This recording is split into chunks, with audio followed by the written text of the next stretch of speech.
Like, I have a belief that the art is more important than the artist is Mm. when creating art and when sharing art. But my life is more important than my art.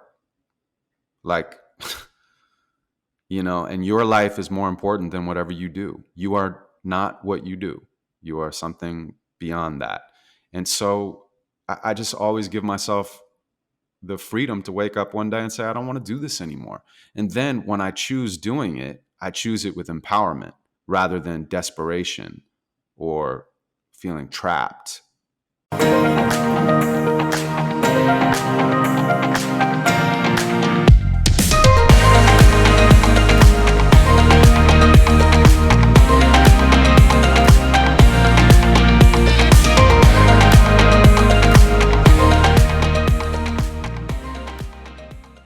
Welcome my guest, InQ. He's award-winning poet, multi-platinum songwriter, keynote speaker, and the best-selling author of Inquire Within. He was named to Oprah's SuperSoul 100 list of the world's most influential thought leaders and has worked with countless brands and companies over the years to help them tell their story through collaborative content pieces and storytelling workshops. Ultimately, InQ writes to entertain, inspire, and challenge his audiences to look deeper into the human experience and ask questions about themselves, their environment, and the world at large.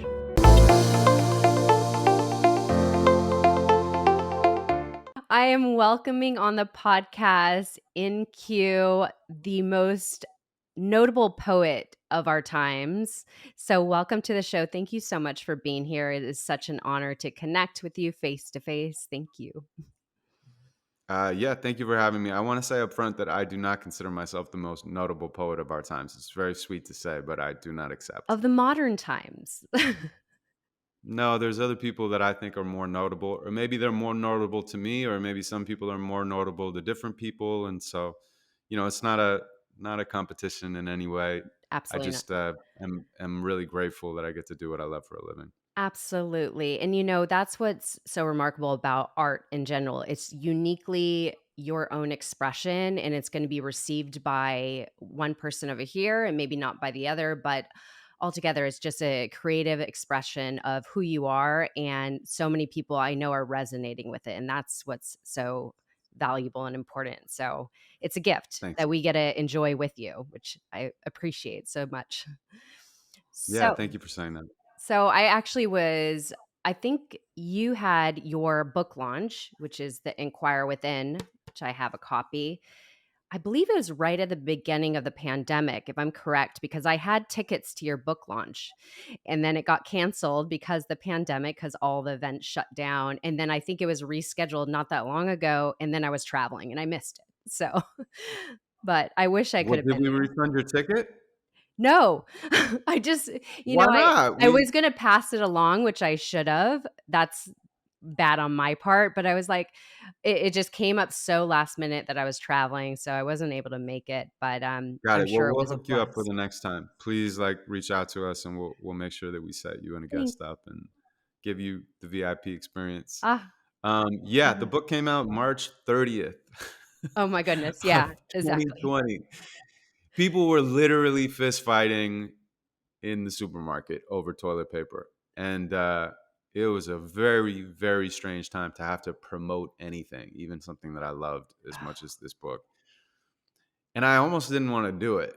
My manager and I kind of got into it at the time where I was like, what the fuck? I have to go on Instagram and when everyone is just dealing with the heights of anxiety globally and not knowing how the economy is going to respond and their mortality, is all of a sudden at the forefront of their consciousness. And it was just a very, very strange time to be selling something, to have to Absolutely. sell, to think about the New York Times bestsellers list and the responsibilities that you have to your partners to push your product into the world.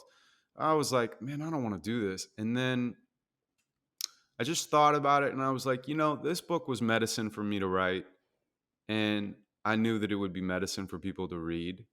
And so I just was really honest about it, and I did 1,000 Instagram interviews and podcasts and lives and whatever I could do, and I just read my poetry to people, and it was actually quite healing for me as well. So it's just nice now, 2.5 years later. I mean, the book is still resonating with people.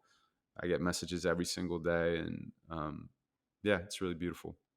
Yeah, that's a great thing to mention. I wasn't going to start this way, but since we're on the topic, so how would you recommend somebody really navigates that? Because I think a lot of people have that, if you want to say, emotional block, that maybe this isn't going to be received well. It's not the right timing, so much turmoil going on.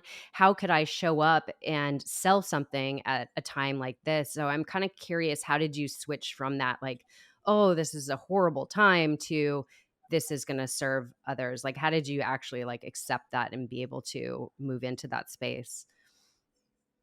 One step at a time. I Yeah. wish I had a more profound answer, but I mean, I think you have to accept reality for what it is, not for what you want it to be. Right. I think that you should put in your order with the universe, but whatever the universe serves you Yeah, and just is like you said, one step at a time. Like, it's not being needing to be perfect or needing to show up a certain way and like show this persona of everything is okay. Just kind of relatable. And I know that obviously you talk a lot about vulnerability, and we'll go deep into that. And I think that's what it really is, just being human, vulnerable, honest, transparent, and not trying to like show up as everything is perfect and everything's planned the way it should be. So I think you've expressed that in so many different ways, which is beautiful. yeah, thanks. Um, yeah. Okay, so of course, I want to start off like the best way to start off with you is, of course, if you could read us one of your poems, if you don't mind, that would be such an honor, because I think that's the best way to kick it off with you. Well, what do you want to hear? Because I don't have anything that's completely front of mind. Well, let's say something that expresses your vulnerability through your poems. I know pretty much everything does, but something that will get people to shift their mind into why we should inquire within, if that helps guide you. Sure. Unless I could I just have my pull out trusty one, I could like flip a my coin. trusty book next to me. I could just do the opening poem. Let's do it. I keep my heart open, but I rarely give it away. People don't know what to do with other people's hearts these days. They use them and abuse them in the most codependent ways. That's why for many years I locked my heart behind my rib cage. But that hurt me more than all the pain that I was being saved. Because if you don't use your heart, you might as well go dig your grave. And once you've turned it off, it's hard to find the switch to turn it on again. It never fully heals, it just covers up the holes within. And it will stay that way until you choose to go within or meet someone else who triggers you into your suffering. Real heartbreak is a tool to help reveal the pain you couldn't feel so it can truly heal. And as the layers peel, you get to deal with all the lies you hid behind and all the times you tricked your mind, convincing people it was fine, you were fine, they were fine, everything was really fine, and you believed it over time, closing all the blinds so you didn't have to see the shine. You showed up just enough to never really risk a thing, making up excuses for keeping us at arm's length. Now you're risking everything. How's it feel to be alive? Witness all the love and hate that you have hidden deep inside. If you can meet me halfway, I can take the whole truth. You're like the sun's rays peeking through a straw roof. I can sense how much you want to show me all your light, and yet it's scary because you'll also show your darkest nights. Of course, I'm scared too. I'm not invincible, but I would rather be seen than be invisible. Wow. Then it That has this is, thing right here. You see this yes. Let incredible me,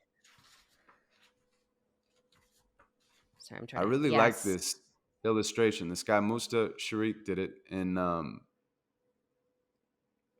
I love this illustration. I don't even What want to is? tell you why I love it or what the interpretation is, because the book has like all of these Easter eggs throughout it. But Uh-huh. I just really resonate with that image almost as much or more than the poem. Wow. Maybe I should First get of all, that tattooed. That's a good tattoo. You know, I never thought that's, to get a tattoo of one of the illustrations from the book, but I really like now that one. you're inspired. Wow. I Well, think okay, so. let me Yeah, just maybe I'll say do that that. was a perfect poem to start with, because that expression through that poem, what I gathered from it is just really, I'm sure that a lot of people, when they're listening to you, really hear themselves in it, can relate in some aspect of how many times have we hidden behind our light and, not willing to release and show our darkness because of that fear. And we just wear these masks to cover it up. And all that just blocks more love from coming in. So I think it's such a beautiful poem. And I think a lot of people can relate to that message.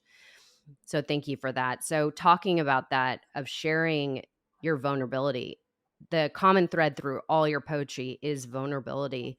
I'm curious, Not all of it. not all, a lot of it, but yes, I mean, I'm still like going through the whole entire book.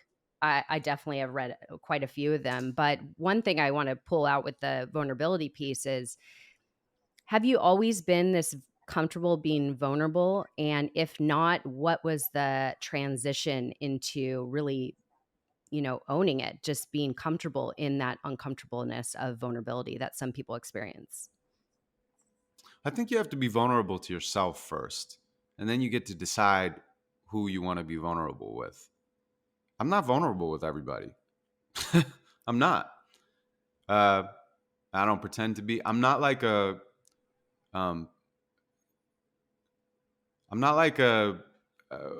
influencer therapist. You know what I mean? Like I don't pretend to have all the answers. I don't.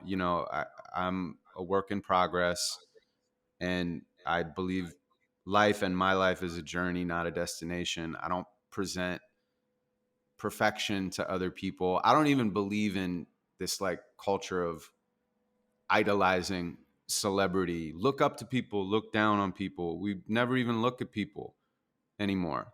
So I want people to look at me, and therefore, uh, yeah, I am working on my compassion. I am working on my empathy. I'm working on my vulnerability. But I think it always starts with yourself. And I mean, it's part of the reason that I named the book Inquire Within. I read something that I wrote forever ago. I'm not even sure I agree with it anymore, but Oh, it really? came up into my feed the other day when I was like uh, looking through old pictures. And it was something about like two people in conflict are really in conflict with themselves externally. I don't think that's always true, but I do think that, you know, a lot of reality is about projection and perception. Mm. And so, um, yeah, I'm still taking responsibility for my projections and I'm still taking responsibility for my perception. But I put a lot of the things that I learn into my art. And, the more vulnerable I am with myself, the more I have the option to be vulnerable with people that I want to be vulnerable with. And by the way, if you're vulnerable to someone and they don't respond well back, then they're probably an asshole. And it's a shortcut to intimacy. You get to decide whether or not you want to hang out with them quicker. That's so true. I love that you say that you're still a work in progress, and that it's the journey, not the destination. I love this saying that it says, "I'm in the classroom just as you. Like I'm on this journey with you, learning still through the lessons of life. Like no one just arrives at this perfection, or I've accomplished everything I sought out to accomplish." So I love that I think that's the piece about vulnerability, is it creates more empathy and compassion for others, that are able to relate to your humanness. So I think that's a Yeah, beautiful aspect of, like you said, if you're being vulnerable with somebody and they are not responding well, they're an asshole. Like, you don't need to share your probably, or they're going through something in that, or they're at least they're yeah, being an asshole in that moment, probably. or they're just focusing on themselves, right? So many people just focus on their whole world they are experiencing, opposed to being able to really receive what you're sharing with them. So I think I think that's where I guess the compassion and empathy comes on, like not to judge where they're at per se, just to be like, okay, maybe I just won't share that with them at this time. It's not the right time. Yeah, I But mean, everyone is spinning in the middle of space, and everyone's dealing with their own insecurities, and yeah, everyone's hiding it behind their ego, and everyone's doing the best they can, and absolutely. everyone just wants to be loved and safe and to live in abundance. And I think we have way more in common with each other than the algorithms tell us or the politicians tell us. Um, yeah. I absolutely agree. So, through your journey of becoming a poet, I know that wasn't initially your goal. So, if you could share a little bit of your background, how you actually started this path into poetry, and really what was the foundational piece that really pivoted you into it? Can I ask you a question that's different than that? Yes. Yes, sure. Do you ever get bored talking about yourself? Because I get bored talking about myself. Like you're like, tell me about how you, and I'm like, oh my god, Like, I don't want to I repeat this love that again. you're asking because no. I want to say I'm not saying that as a bad reflection towards you. I get it. Of course, you want to know that, and whoever's listening, first of all, thank you for your time that you're even Yeah. listening to this. And if you get any farther, that's amazing. But like, I guess my point is like I know that people would want to know how I've gotten to this moment, but like I don't know, I get so bored talking about my past. It's Okay. like so you know why? Because when you're in a Repetitive. sorry, go ahead. I didn't mean to cut you No, off. I was, like, sometimes it seems so repetitive. It's almost like it reminds me of, 'cause, uh, long time ago when I went to therapy, a psychologist, and they would say, like, "Tell us your story. Could you tell us your past?" And it's like, "Oh, not again." Like, I'm tired of telling the same Mm, story. It's like, let's just get to the like, let's do the work. So I get yeah. that. I Do you ever feel completely like understand. that? Do you, Y yeah, I remember do you feeling yeah. that way, yes, because it kind of, for you or I that is asked that question, you say it over and over, it feels repetitive and you're like, "Let's just go on to the good stuff." So, I get you. I'll give you the short the truncated version is I grew up in Santa Monica. My mom's a school teacher. My father was not around at all. I fell in love with hip hop and started freestyling and rhyming. And then when I was 19, I wound up in an open mic for poets in LA, which is called the Poetry Lounge, which I'm not bored with talking about because they were like my artistic college and really became my family. And it's the first place I ever went that I saw people being celebrated for their vulnerability, for their ideas, for their passion, for their anger. And I just never left. I came back every single week and would put up my rapping a cappella, and people responded. And at a certain point, we won the National Poetry Slam Championships. I was on HBO's Def Poetry Jam. And I woke up one day and I was like, okay, I'm a poet. And then it took a really, really long time to make any money. I mean, I was like pretty much, broke until I was like past 30 and countless times was like, what am I doing? I should quit. I had never gone to college, or at least not graduated, and um, didn't really know where my life was going. But throughout that whole period of time, I kept creating and I kept performing. And eventually, there's a great saying, follow the path and the path will lead the way. And that's what happened to me. Amazing. So, I think for anybody that's in a creative field, if you wanna say, or trying to pursue their passion, it does take a lot of commitment. You might not make immediate money. So, what advice would you say to them, since you did, I don't know how long of the journey you were on before you started monetizing it, but what would you recommend for somebody that's in a creative field, specifically that's their passion and they do want to monetize it, what advice would you leave with them? It's hard because each field is completely different and each person is completely different. And each situation is completely different. So I can't like overgeneralize um, some sort of like, piece of advice for everyone listening to this. All I can say is that you have to make sure that you love it. And you also have to give yourself the freedom to fail in order to give yourself the freedom to succeed. That's Beautifully very said. important because I otherwise you'll become a prisoner to um, the life that you've created for yourself, whether you get success or not. Like, I always give myself the option to quit poetry. Like, I have a belief that the art is more important than the artist is mm, when creating art and when sharing art, but my life is more important than my art. Like, and your life is more important than whatever you do. You are not what you do, you are something beyond that. And so I just always give myself the freedom to wake up one day and say, I don't want to do this anymore. And then when I choose doing it, I choose it with empowerment rather than desperation or feeling trapped, you know? I love that. That's a great way to look at it and change your perspective on what you're pursuing. I think of that the same with podcasting. Like I feel my art is sharing people's message to inspire others to hopefully radically change their life, and that blessing just is what drives me forward always. But I love that you say, like, it's a choice. Like, you get to do this, you get to show up, it's all up to you, nobody's pressuring you to do it. Like, you just got to stick with it and love what you do, and really create meaning behind it. At least that's what I think about as well. So I would Yeah. so I'm curious, how do you create since you've written so much poetry, how do you get into a flow state or whatever you want to call it for yourself? Like what do you do to set up the space to get into a creative flow of what's trying to pour out of you in your poetry?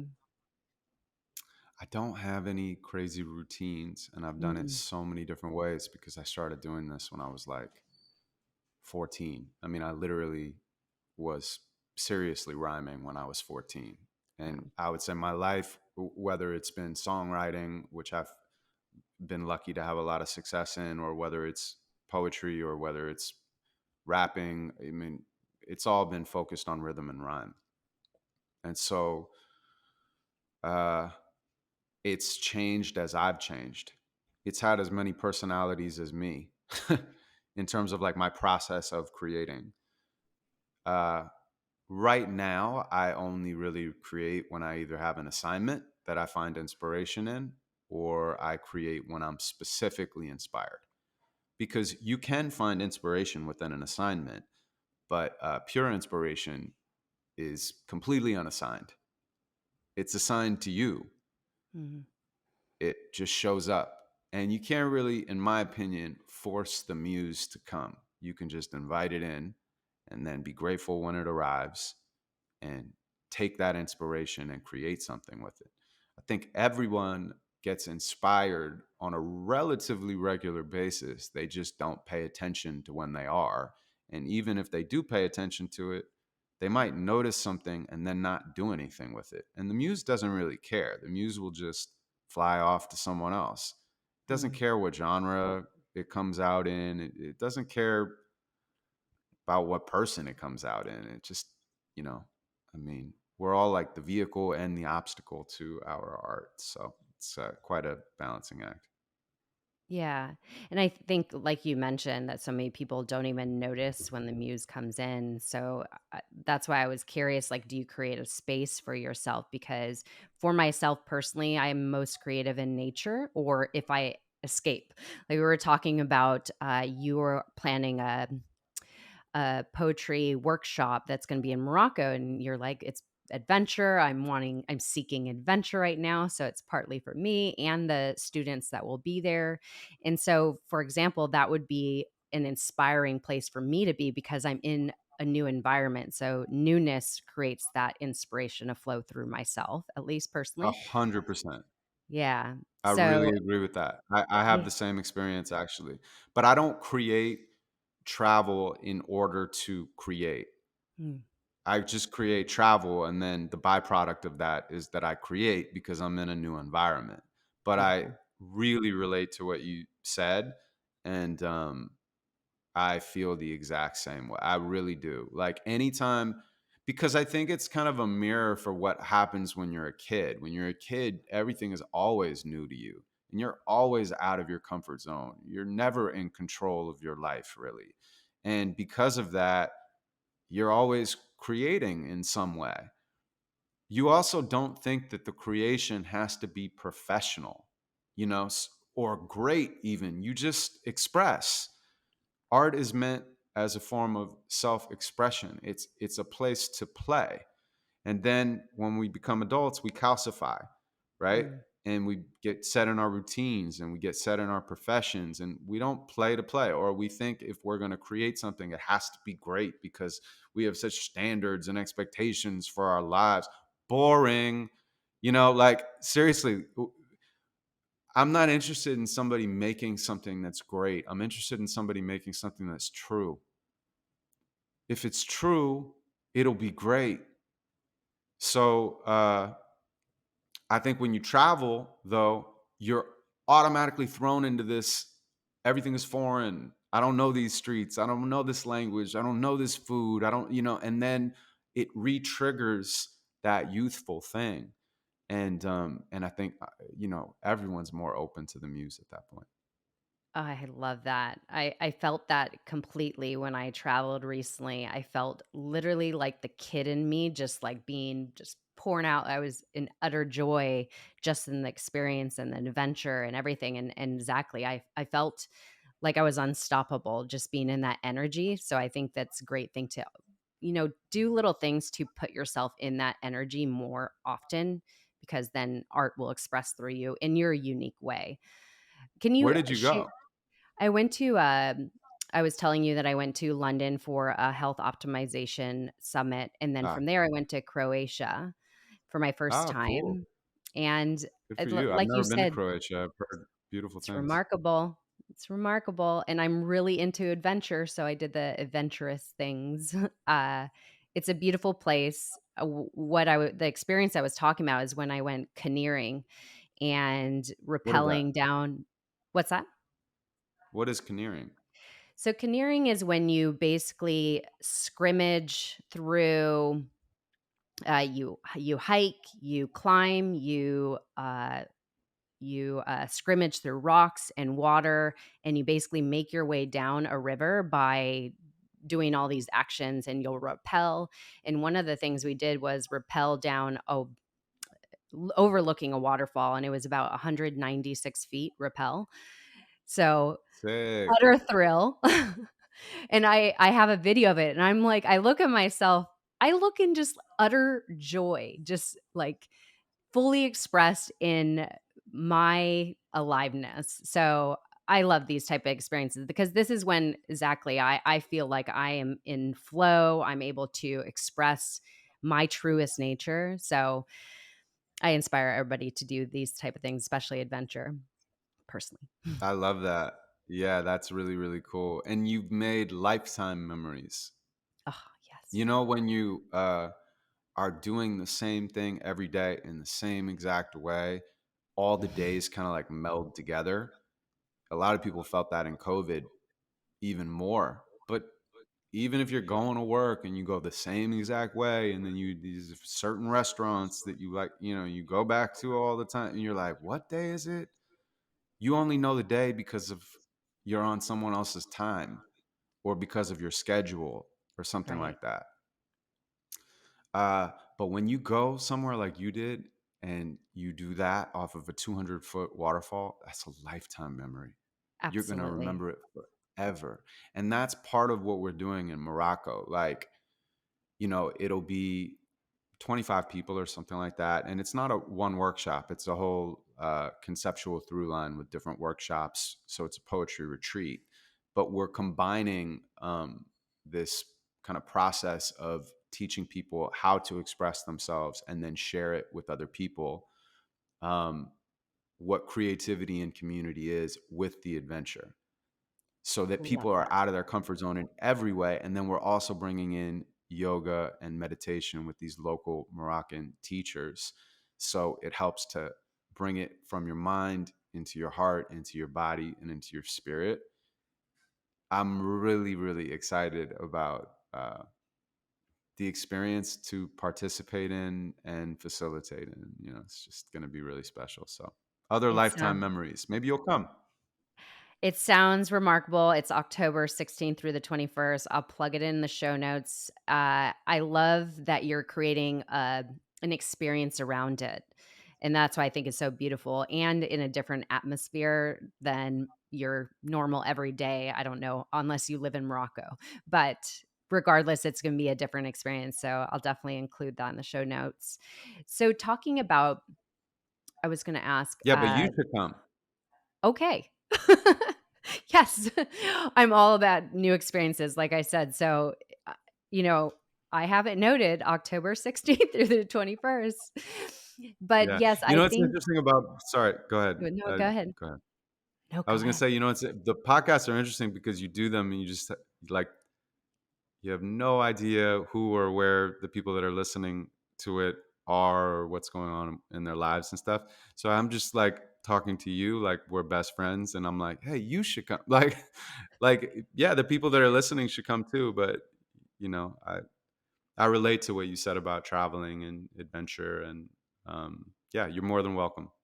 Oh, thank you so much. Yes, everybody, this is your invitation to go, and we have a lot of international listeners, so I wouldn't be surprised if somebody jumps on this, knowing you and your Cool. works. So, what would you say about storytelling these days? Because I think so many people, you hear this a lot on, especially social media platforms, is like, it's all about providing value, sharing your story. And, I know spoken word is very popular now, which it wasn't, if you want to say, a few years ago. So, what would you say? Like, why is it important to hone down on a skill of storytelling if you feel that resonates?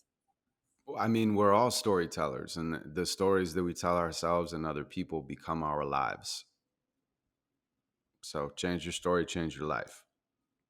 And you can change your story or tell your story in any way that you want. You don't have to do it through my genre. Um, you are doing it, whether you're aware of it or not. You know, our lives are our greatest art. Mm.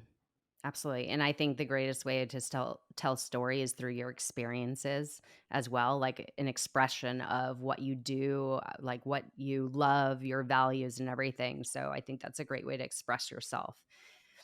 So your book, Inquire Within, which that is what your name is based off of, isn't it? In Q Yeah, is I based. was nicknamed by my It's buddy amazing. Justin Doff when I was 15 years old, like Wow. something like that. I was very curious. I asked questions, stuff like that. Very observant. Felt very, um, I don't know, like I was always outside of myself looking at my life for Mm, various reasons. I never quite felt like I belonged, but I was always very curious about things. So my friend was like, I'm going to start calling you Inquiry. And then people started calling me NQ, and then people started calling me Q, and it just literally never left. So while I slightly feel strange as a grown ass man being like, I'm in Q, it's like a little weird at parties. Um, that name has been with me forever. And it's like just a part of who I am, you know, from the inside out. that's incredible. So Inquire Within, what is your message that you're really trying to get across to people from this book? This concept of inquire within. Well, if you look at the actual book, so, you know, there's this tree on the front. I guess I'll describe it for the people that are listening as well. So there is a tree, and if you kind of like flip it upside down, the branches become the roots and the roots become the branches. Mm. And if you turn it to the side, it's lungs.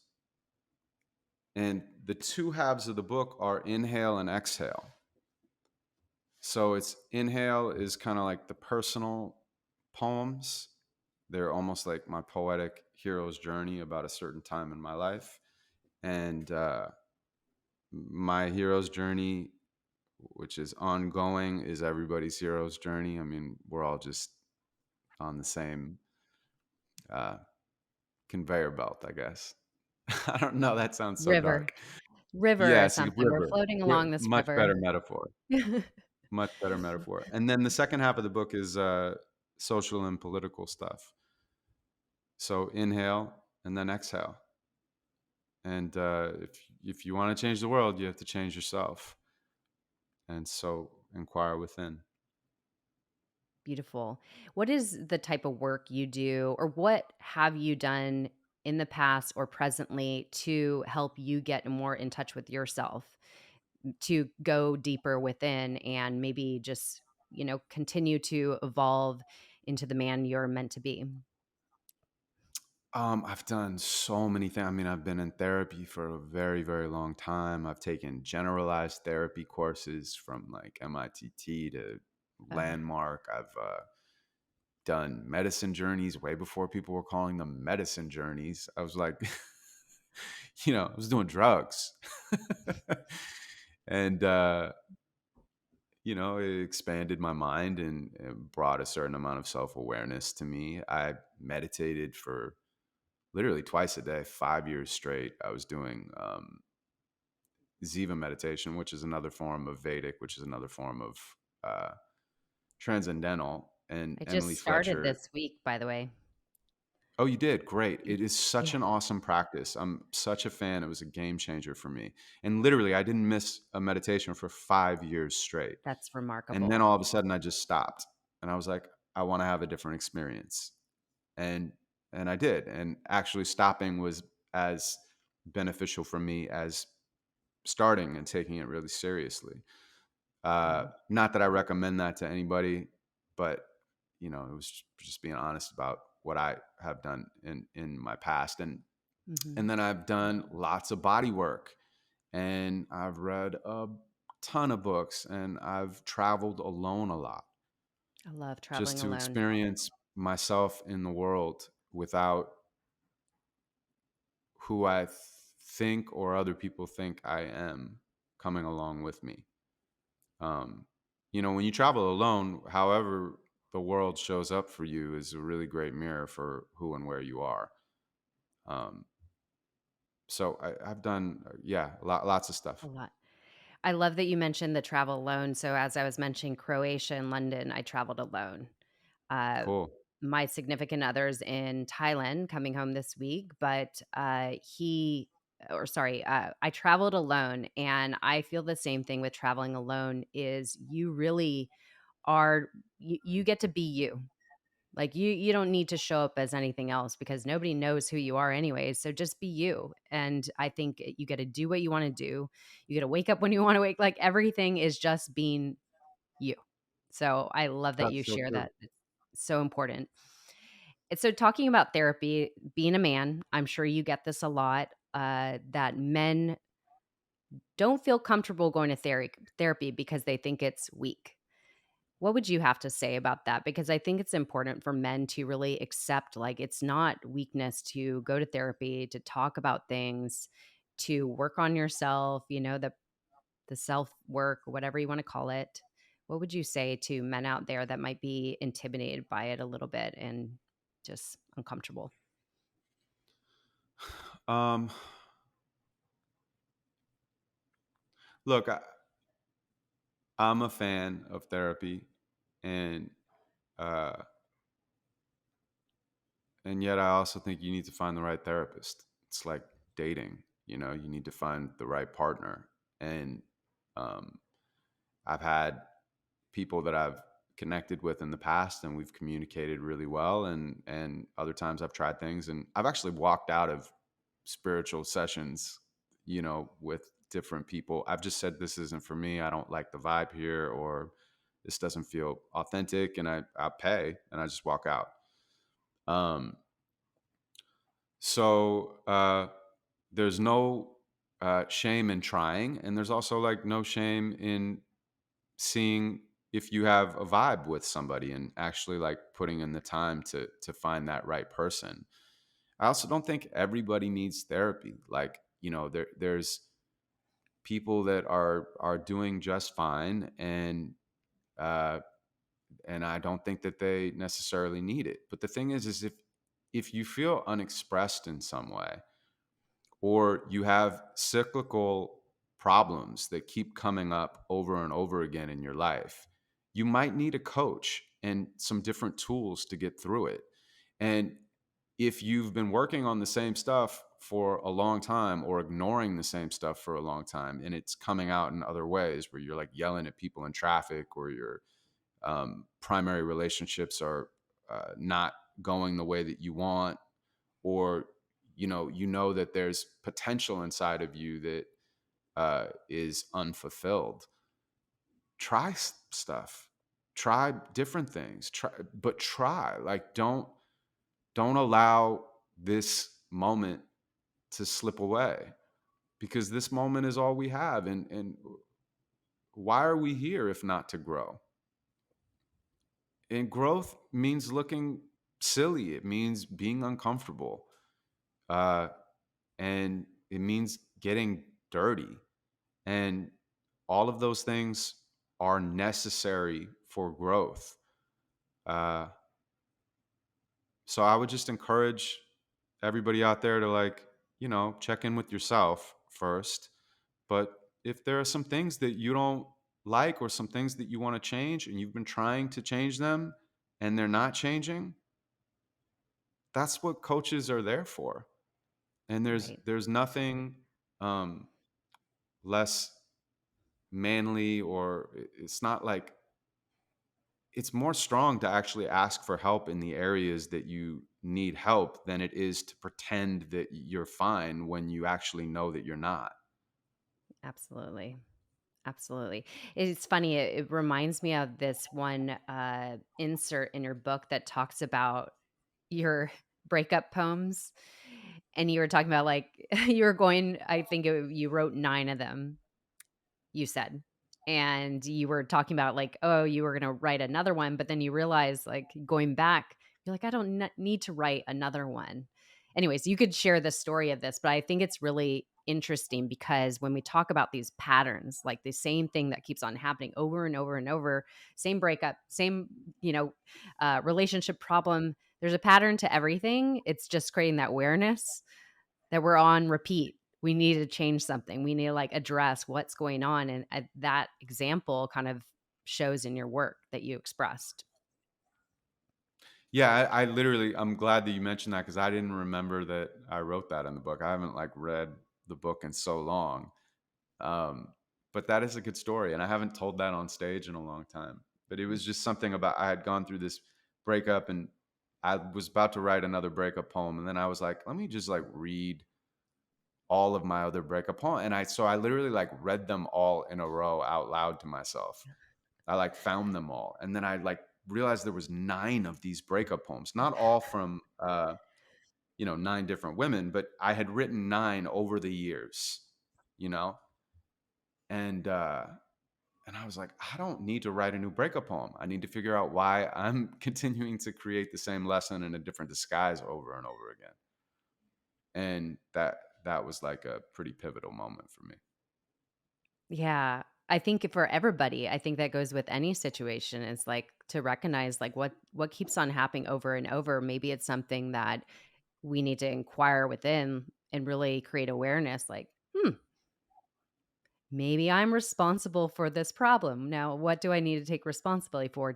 What do I need to change? So I think that's really important. I think anybody could relate to that. It's almost like a record player, like the grooves are so deep. We dance even if we hate the fucking music. So true. It's just, So we're like, true. oh, I'm used to this. Yeah, misery, anger, fuck, victimize myself. So It's like that. true. It's so true, right? And we don't even know, like, it's just running in our subconscious mind, like, these patterns, and we don't realize that we're just familiar with it. Like, that's our comfort. So and, it's funny, Yeah. I was listening to something this morning talking about I don't know if you've been to Tony Robbins events, but how he Hmm. expresses you have? So, he I expresses, have, yeah. the certain like, people like certainty, significance, uncertainty, all these different, human needs we have, and what I was listening to this morning, they were talking about the certainty in the uncertainty. And I think that I don't know where I'm going with this, but uncertainty oh, sorry, what I was saying in relation to what we were saying, the certainty we have in that uncomfortableness, it's like something we're certain of. We know what to expect. So we're Yeah. like comforted by that. And so many people don't go towards the uncertainty, the unknown because it's uncomfortable, right? So I think we do need to, as you said, like just take the step forward, like one step, try something. And I think new Yeah. doors I will mean, open up. life is scary. Like, We're all a part of this sorry. craziness. So Yeah. I mean, it's like, sorry to inform everybody. Life is scary. Life is crazy. Life is wild. Life is ugly, but it's also beautiful and joyful and magical. And it's hard to hold all of those opposing truths in your mind and in your heart at the same time. It's very Mm, difficult to do that. So we grasp onto the things that we can control. We really can't control anything, right. but we convince ourselves that we can. And part of those things that we grasp onto are things that actually make our lives worse. We're willing to have worse lives in order to feel like we're in control, but we're not. That's the whole point. And I'm talking to myself first. I'm not like, I figured it out. I'm just like, this is what I explore on a day to day basis so that I don't dance to my own bullshit. Absolutely. Absolutely. And over the past few years, that has taught a past few, I don't know if it's been few, but almost a few years now, that's what really the pandemic has taught us is like we're not really in control of so much.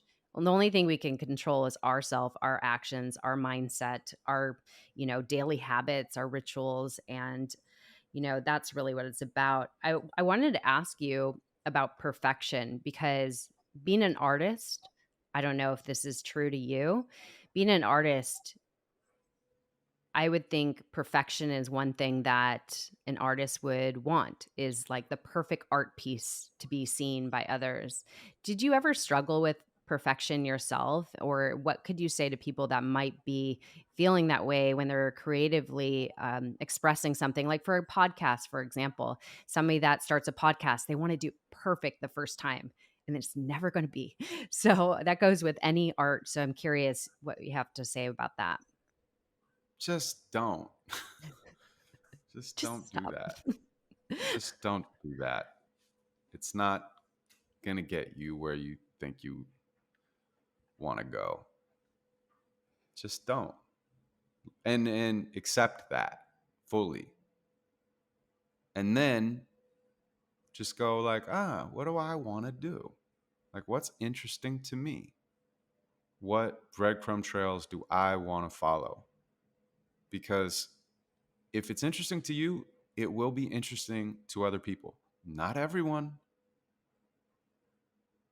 but someone. And you first. You're supposed to be the first person in your audience. It's your life. What you do with your time and your love is your life. That's literally your whole entire life is what do you do with your time and what do you do with your love? So if you're going to put your time and your love into something, I mean, forget making it perfect. Just make it honest. Make it real. Sometimes things are so much more perfect when they're imperfect.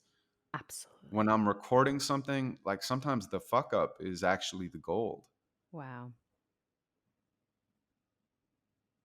I Look, agree. I let me just agree. say one more thing. Yeah. Like, I'm looking at myself right now. I'm like, who is this old motherfucker? Oh, I got, stop it. I haven't done, blah blah blah, and I'm like, there's a crater in my forehead from the stress of, it's like I used to walk, like that all the time, and uh, I want to be liked. I want to be successful. I want everyone to buy my book. I want people to come to my Morocco retreat. I want the audience to respond to the poems that I'm sharing. But like, if I allow that to get in the way of what's actually happening right now, then I'm actually doing a disservice to myself, to everyone that I'm communicating with, to my art, and to life in general. Life isn't perfect. It's very, very messy. I'm not going to say the perfect thing all the time. I'm not going to do the perfect thing in my life all of the time. I'm not going to make the perfect art all the time. But maybe that art that I make that I don't even like, or that I share that people don't respond to, is the thing that I needed to make for me. And also, maybe it's the thing that becomes the bridge to the next thing that's going to change somebody's life. Who am I to judge what I want to create in the world? I mean, it's just stop, don't do it anyway. Oh, I love it. I love that. This is so great. So, what is coming up for you besides the Morocco retreat? Is there anything else you would like to announce? Is there another book on its way? Yeah, we're gonna do an Inquire Within journal, which I'm really excited about. Mm, But that's that'll come out in a while. I'm also working on an album, and I'm very very excited about that. And I have my Amazon Prime special, which was in queue live at the Ace Theater. That's up, so people can go check that out, or you can buy the audio or the physical version of Inquire Within, and then come hang out in Morocco. It's going to be an incredible, incredible time. The spaces are limited. It's definitely going to fill up and sell out. So you can do it sooner than later if you want to. But at least check out the website, because it's really it's going to be lifetime memories. it sounds incredible. Thank you for that. Of course, where can people find you? I mean, pretty much easy. Yeah, you Thank can you. go to my website at in-q.com, and that has everything. It's in question. So in-q.com. And then if you want to follow me online, it's INQ Life. I'm most active on Instagram, but there's a bunch of videos of me on YouTube and stuff like that if people want to check that out. Amazing. All right. So you already shared so much, but I have to ask you my closing question. So bear with me. Yeah, So, all good. okay, if you were to share a piece of wisdom that you've learned in your life journey, it doesn't have to be anything related to your work, just a life lesson piece of wisdom that you feel anybody needs to hear right now, what would that be? Um, just be kind to yourself and others. Just be kind. I'm not always great at that. I'm a macro optimist and a micro pessimist, which means I really believe in the future. I'm optimistic, but like in my daily life, I'm like Larry David. I'm like annoyed at this and annoyed at that. I find joy in it, actually, to be honest. Um, but I try to be kind to myself, and I try to be kind to other people, um, because you deserve it and they deserve it. And I think it makes the world a better place. Yeah, absolutely. Beautifully said. I love it. All right, Enkyo, this has been an honor. I so appreciate you. Thank you for being on the show today and just for sharing your truth, your vulnerability, your honesty, most importantly, and making this a good time, fun time, not all serious. I love it. So thank you for everything Yeah, and sure. Do you thank want to you hear for one more sharing. poem? I'll do Yes, another poem for you. Okay. Please, let's do that. Yay. There is nothing in life that you cannot breathe through except death. And since we're all alive, it means at least there's one breath left. So pull it deep into your chest, into your bones, into your breasts, into your blood, into your necks, into the mud, into the depth, until it hugs your souls and suffocates the space that you have left, until it tugs your heartstrings and leaves your molecules caressed. Just a few precious seconds right before eternal rest. Will you fight for your survival from this uninvited guest? Will you Rolodex your memories to glamorize regrets, or set your sights on new arrival and go sprinting up the steps? Me, I'll revel in the wonder of the colors and the shapes. The way the light resembles floating diamonds dancing on the lakes. I am nobody's mistake, but my existence wasn't planned. I had to sneak into the party. They were out of wristbands. Now I'm sinking towards the exit like it's made of quicksand. See, I got used to spinning my wheels, but hit the kickstand. I want to truly view the world around me while I still can. I want to worship every flower, giving prayers over the land. I want to open up my eyes so wide that what I see expands. And the beauty beams so bright it overwhelms woman and man. Fuck a portal to the light. I want to scream. I want to fight. I want to eat and love and drink. I want to touch. I want to think. I want to feel and taste and see. I want to live. I want to be. And I'd give anything but life because I'm dying to be me. I spent half my life trying to be anything but me. Now my afterlife is spying on my new reality, and I'm vying for another breath before it sets me free. I'm defying death with everything because death's defying me. I will rant, I will rave, I will spit, I will rage. I'll go barefoot on the sun or swim a sea of razor blades. I will grow, I will age, I will slow, I will fade. I'll sleep on hot coals or juggle chainsaws and live grenades. And though I know I'll never give up, in the end I'll give way. I'm sure there's someone else with something more important to say. But until then, I'm living each and every fucking day. So when I take a breath,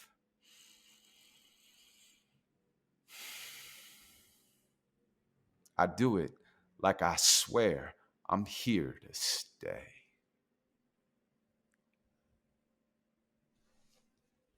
Wow. That was powerful. And it's really crazy. When you said took a breath, I literally, not even knowing, I took a breath deeply. When you took a breath Mm, deeply, that was really bizarre. But wow, beautiful. that was, yeah. Oh my goodness. Thank you for that. Do you We're on have, the wave. I know, look at that. So, do you have events coming up to do your spoken word and poetry? Because I know, like I said, I missed your. Is there something in line coming up and that people could find out more on your website? Yeah, the thing is I do a lot of company and corporate events because people will like hire me to come in and do keynotes or workshops for their team. So I do a lot of that type of stuff. And then I do public tours and I do public workshops. We don't have a public tour on the books right now. We wanted to create something in Austin and Miami and LA and San Fran and New York later this year, but we haven't you know, started the wheels in motion to make it a reality. I'll probably do something in LA again sometime this summer, but for the most part, it's Morocco right now. The Yeah, immersive I saw this. experience that will be.